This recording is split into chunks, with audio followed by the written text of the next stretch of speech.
Students, I welcome you all in today's class. Today we are going to discuss the exercise of our chapter, the cope and the anthem. Let's start it. Question number 1 is, what are some of the signs of approaching winter referred to in the text? Text में कौन से ऐसे science हैं जो आती हुई winter का sign दे रहे हैं?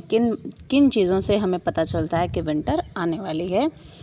The answer is the science of approaching winter are birds begin to fly south, people want new warm coats and dead leaves.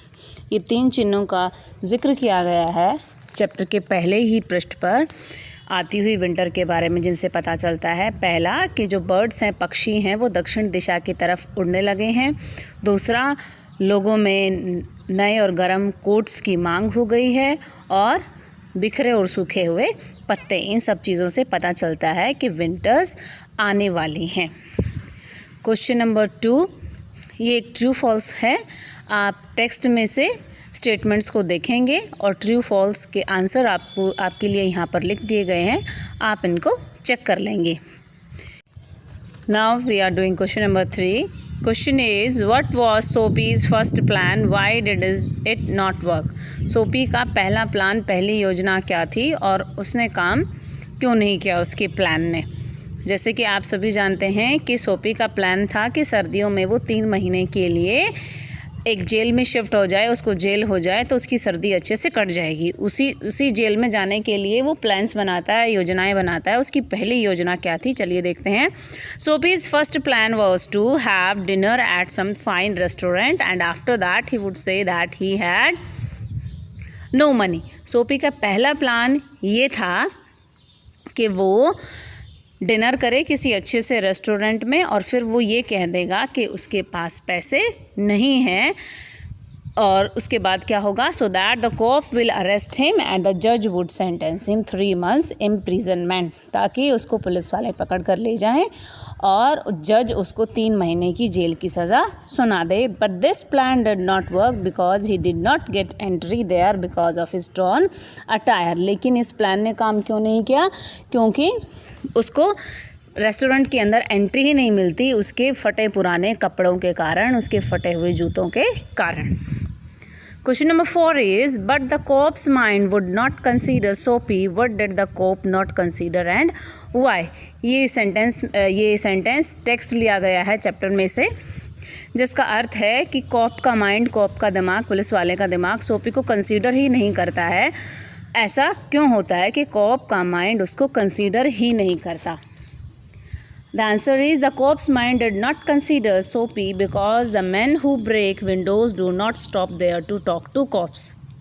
ये सोपी का दूसरा प्लान था कि वो किसी शीशे को तोड़ देता है, किसी दुकान, किसी रेस्टोरेंट के, ताकि पुलिस वाले उसको पकड़ कर ले जाएं. वो शीशा तोड़ता है और वहीं पर खड़ा हो जाता है, जबकि ऐसा नहीं होता. अगर लोग ऐसे शरारतें करते हैं, शीशे तोड़ते हैं, तो तोड़ के भाग जाते हैं. वो वहाँ पर रुकते नहीं हैं पुलिस वाले से बातें करने के लिए. They run as fast as they can. Question number 5 is, we have orders to let them shout, what is the policeman referring to? Policeman का यहाँ पर एक सेंटेंस दिया गया है, टेक्स्ट में से दिया गया है ये सेंटेंस, जहाँ पर पुलिसमैन एक ऑर्डर की बात कर रहा है कि हमारे पास ऑर्डर हैं कि हम उनको शाउट करने दें, उनको चिल्लाने दें. The policeman referring to allowed college boys to shout as they would not hurt anyone. Police वाला ये बात इस परिप्रेक्ष्य में कह रहा होता है कि उनको ऑर्डर्स हैं कि वो कॉलेज बॉयज़ को शाउट करने दें, चिल्लाने दें अगर वो चिल्ला रहे हो तो सड़कों पर, क्योंकि वो किसी को नुकसान नहीं पहुंचाते.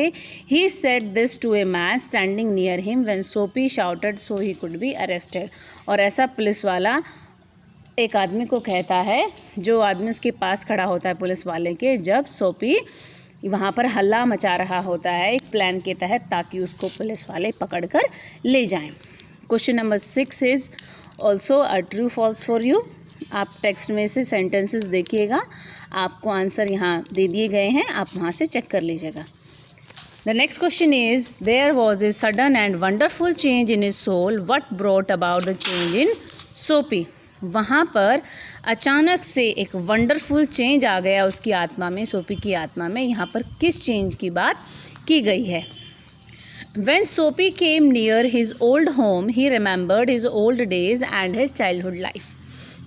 जब सोफी अपने पुराने घर के नज़दीक आता है तो वो याद करता है अपने पुराने और बचपन के दिनों को। He saw his worthiness days, his wrong desires, his dead hopes and the lost power of his mind. और वो देखता है कि कैसे उसकी लाइफ वर्थलेस हो गई है, जिसकी कोई कीमत नहीं है। उसके दिन कैसे बिना कीमत के हो गए हैं, उसकी कितनी ज़्यादा ख़राब इच्छाएं हैं, कैसे उसकी इच्छाएं हैं गलत, कैसे उसकी आशाएं मर चुकी हैं और कैसे उसने अपने दिमाग की शक्ति को खो दिया है। These made sudden and wonderful changes in his soul. और इन सब चीज़ों से जब वो इस बारे में विचार करता है अपनी बेकार ज़िंदगी के बारे में, तब उसे एहसास होता है कि वो कितना गलत है और अचानक से उसके अंदर परिवर्तन की भावना जागृत होती है। He decided to change his life and decided to make a man of himself. और उसके बाद वो निश्चय करता है कि वो अपनी ज़िंदगी को भी बदलेगा और अपने आप को एक इंसान बनाएगा जो वो चाहता है बनना। वो अपनी इस बेकार की ज़िंदगी को छोड़कर अपनी ज़िंदगी का कुछ मतलब अब खोजेगा, ऐसा उसने निश्चय किया। इस चैप्टर में इतना ही था। सुनने के लिए धन्यवाद। आशा है कि आपको चैप्टर समझ में आ गया होगा। Thank you all.